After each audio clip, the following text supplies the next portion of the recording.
Hey everyone, and welcome to the Hamilton Arts Awards. My name is Gavin Stevens, and I'll be the host and MC for this year's festivities. You might have seen me on CTV or the Comedy Network, possibly CBC, but I also host my own podcast called Uncolonized. Some of you might be thinking, Gavin, how come you're going into my ear holes and not in front of my eyeball places? That's because this year's award show is going to be a podcast. For those of you my age and a little bit older, a podcast is a radio play on the internet. Each episode, I'll be interviewing a winner, allowing you to get to know each and every one of these talented people. We had a lot of laughs, got to know the artists, and found out what each one of these talented people planned on doing with their award after the show. I had a great time hanging out with these people, and I hope you do as well. So without further ado, please enjoy the Hamilton Arts Awards podcast.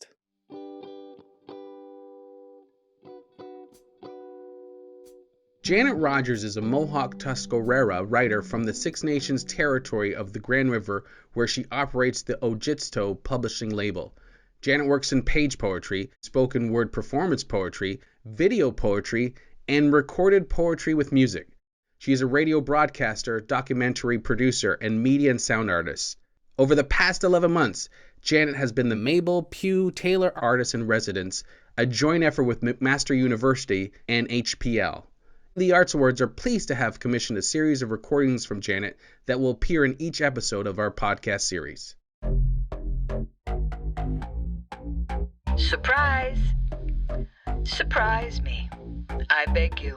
Surprise me and make it pleasant, surprisingly surpassing the ordinary and mundane, anything that's been done before or cliché. Don't lack in imagination. Surprise yourself. Go ahead. Go nuts. It's all about the surprise ending, a twist when you least expect. Surprises you didn't see coming. Flipping the plot just when you thought you had the story all sewed up, a winning instead of a losing, a living instead of a foreseeable death, wedding interrupted, and the weather always sending something you wished it hadn't. It may all turn out great, but maybe not quite how you expected. A journey is a journey when calculated upon review, something new in the path, leading this way instead of that. Unexpected, but most certainly always predicted. Give us this day our daily surprises. Make it wild and colorful, so it fits into the puzzle. Control is futile. Stay open and protected.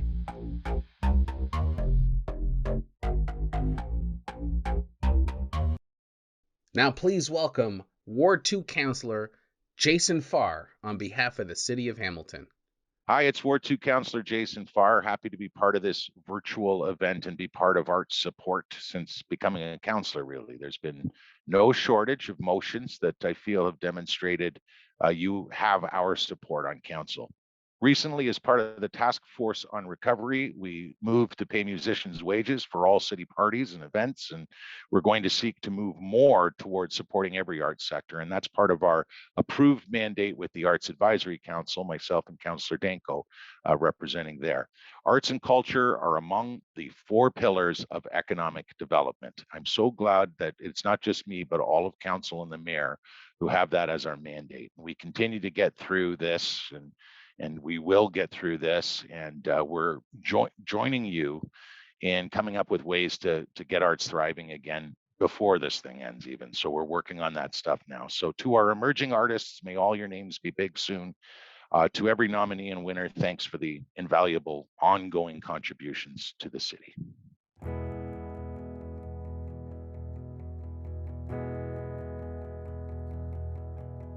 Elements all night, I call it quits. I cry about the politics, but I know.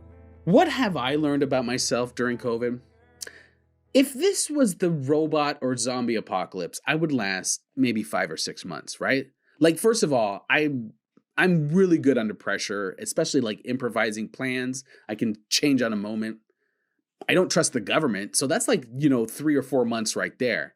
But then I'd get cocky and I'd do something stupid, like order Uber Eats. And then when I go to get the pad thai off the porch, a zombie would bite me in the neck. But then my loved ones would be able to say, he died doing what he loved. All that being said, I have a podcast called Uncolonized. Each week, my friend Daniel Grant and I talk about social issues, political issues, pop culture issues, and racism in Canada, and we make it funny. I know that's hard to understand, but if you listen to it, you'll get it. You can listen to it on Apple Podcasts, Spotify, Google Podcasts. Anywhere you listen to podcasts, you can get Uncolonized.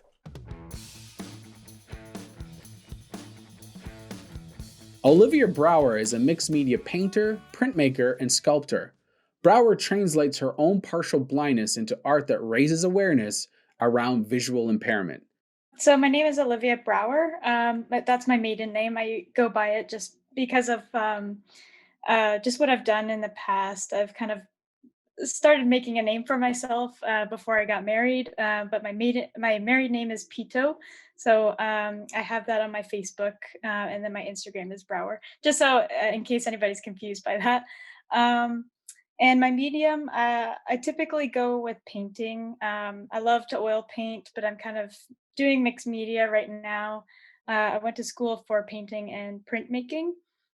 So I'm doing mostly that right now with I'm doing these contact kits which kind of involve both mediums. And I'm also doing kind of experimenting with multi-sensory sculptures and painting as well, just so people can touch or listen to audio clips, as a way to experience art, not just visually, but with other senses.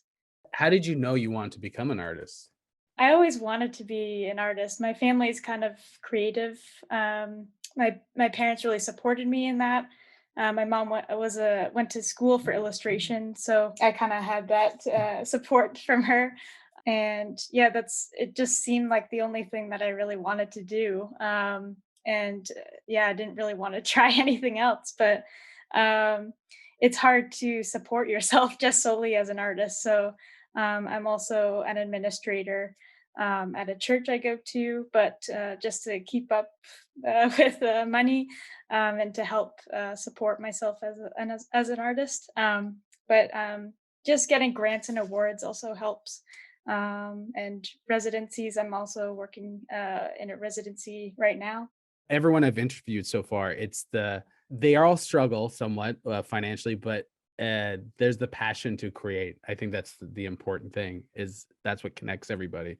We're in the middle of COVID. That's why we're doing this podcast instead of doing like a live thing. Are you taking care of yourself? Are you okay?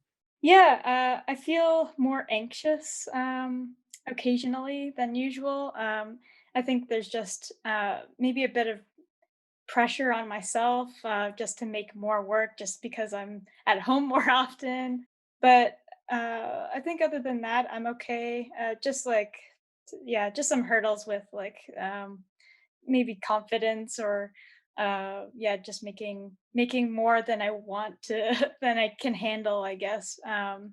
That's kind of what I'm dealing with now, but just trying to get over that and deal with what we have right now. We're provided for all that we need, so yeah, I'm just trying to be have gratitude for the things that I have and go with that.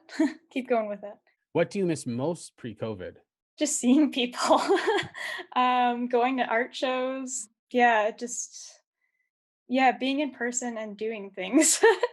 It's and going on vacation. I miss vacation. Kind of yeah, it's kind of putting a downer mentally, but yeah, we're doing what we can. And I'm excited for the stay-at-home order to be lifted soon, hopefully. Has there been any positive aspects of for you during this time? I think I'm learning to slow down. Just as I said about just wanting to make more than I can handle. I'm just learning to pace myself and enjoy the process instead of just hurrying all the time. Uh, Congratulations on the award. Well deserved. What does this award mean to you? Just exposure is great, and financial assistance is great. It just feels like a really big step in my career as an emerging artist, and just recognition in Hamilton feels great. Like it's a confidence boost. And yeah, just financial assistance is always nice. Just especially with the residency I'm in, I need more materials, so this will definitely help with that. Can you explain the Inkblot series? Yeah, so that series was made while I was in university.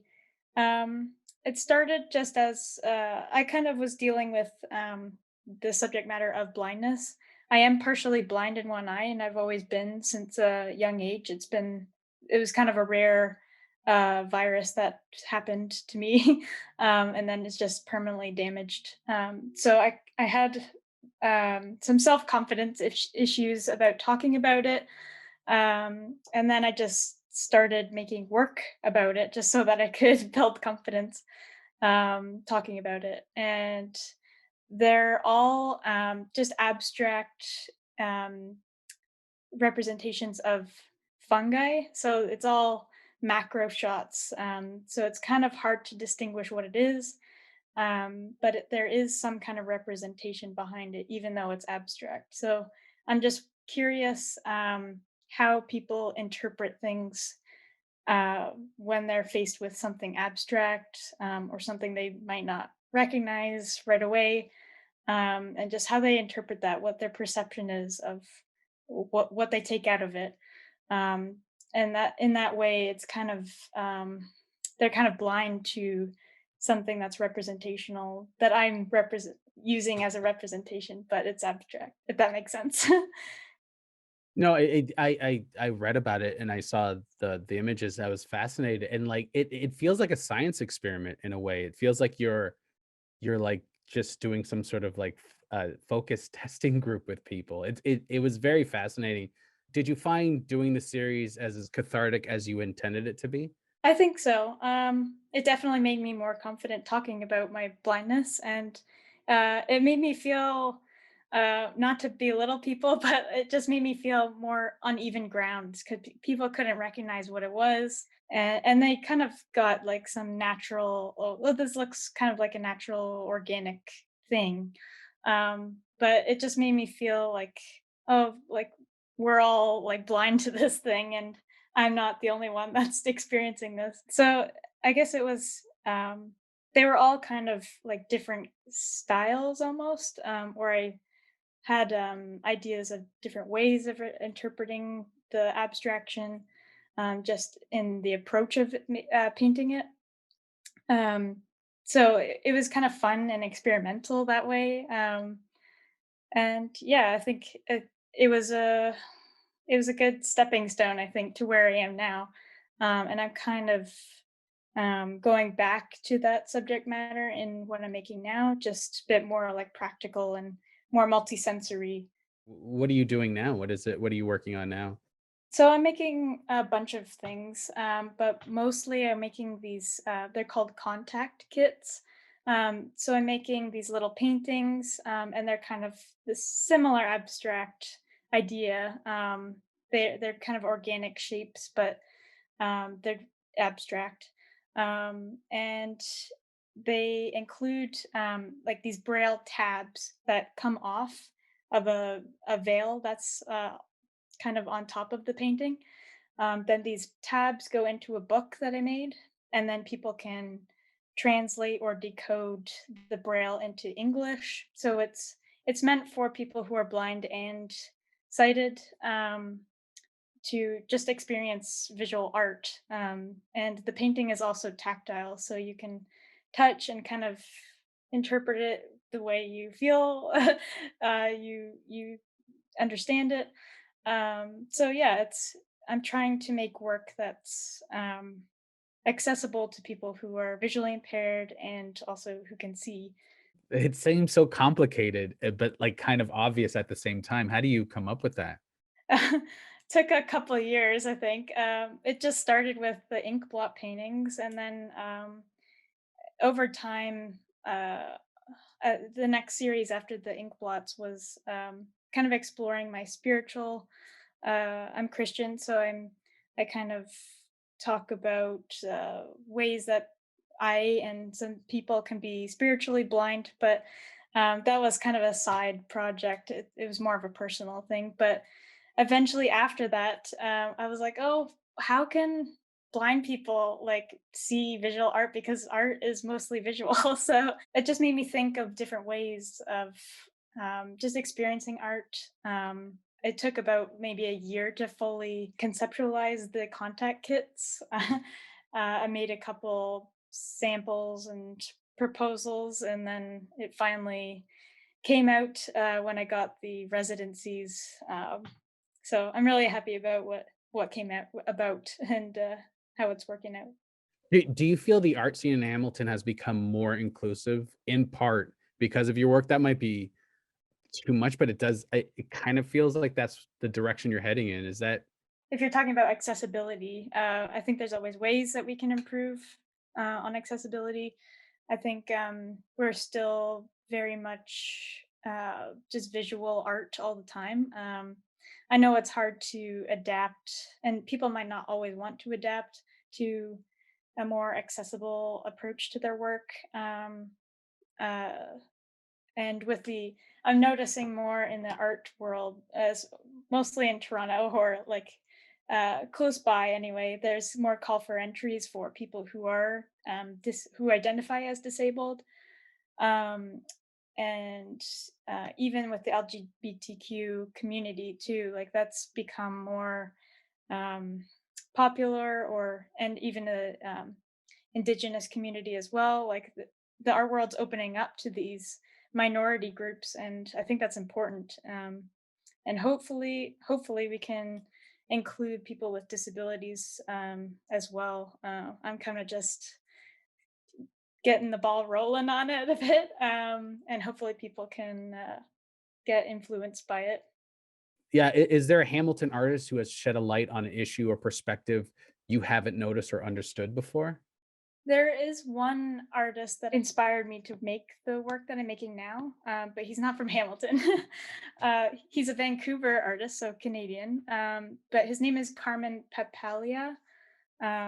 He identifies as non-visual learner, so I think he has some kind of visual impairment, but he's a performance-based artist, and kind of challenges um, accessibility in public spaces or institutions.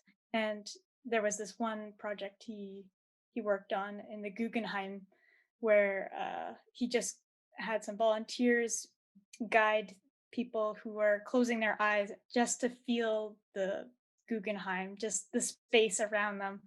And that kind of made me think, oh, like, what if we were all just like closing our eyes and just feeling and just experiencing like the smallest touch, like the subtle details of surfaces. Like it just made me really open my eyes to how blind people experience the world, and just influence my work.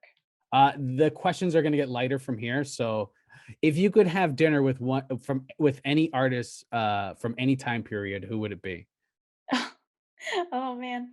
Oh, there's so many. um, I don't know how I would feel comfortably if I met Van Gogh or David Milne, because of their their lives and their personalities. But I love their work. um, I love Maya Resnick's work. She's a contemporary artist from Roswell, New Mexico, and she has like this very watery oil paintings, and they're just very like ethereal and mystical. Even though my paintings don't really look like hers, I just love her work, and I think she's a cool person. So maybe her and those other characters too. Yeah. Okay. What do you find is the defining characteristic of Hamilton for you? I think the community is just very, it's becoming more just warm and loving and caring. Mhm. I'm noticing a lot of people who are like trying to be activists around important issues. I think that's important to for moving things forward. I think the arts community as well, the culture here is like kind of evolving around what used to be. Anyway, the art crawl is great. I just wish I missed that too. But yeah, I think ever since the art crawl started, things have been growing. Like businesses, um, artists are being supported here. Um, and I love all the trails around here too. I love nature, and we're beside Bayfront Park, so it feels great to be around a place that's kind of nurturing that. Kind of to tag on to your answer, do you see yourself as an activist? Um, I don't like conflict, so I don't really like put myself out there. But I think the work that I'm making has some form of activism for people who are um, consider themselves as a minority in the disability community. But I think, and I'm not completely blind, I'm just partially blind, but I think it's important for the work that I'm making to become more normalized and to give a voice to those who are a minority. Olivia, thank you very much for doing this. Thank you for tolerating my silly questions, and it was really nice meeting you. And I really enjoy your work. I really think you're doing important stuff. Yeah, thank you so much, Gavin. It was a pleasure to talk to you and to give you some more information. And yeah, thank you so much for this opportunity. It's episode 10, everyone. Thanks for tuning in. I hope you enjoyed my conversation with the Arts Creator Award recipient Olivia Brower. The music in today's episode was by Paulo Leon Riaz, Tara Lightfoot, Dylan Hudecki, and Aline Felice. Illustrations by Michael Byers and Robin Lightwalker. The City of Hamilton Arts Awards are presented during Arts Week, June 3rd to the 12th. To learn more about Arts Week or the Save the Arts campaign, visit hamiltonartscouncil.ca. Stay tuned for our next episode tomorrow at 7 p.m. Production by Cobalt Connects, Lilt Films, and me, Gavin Stevens.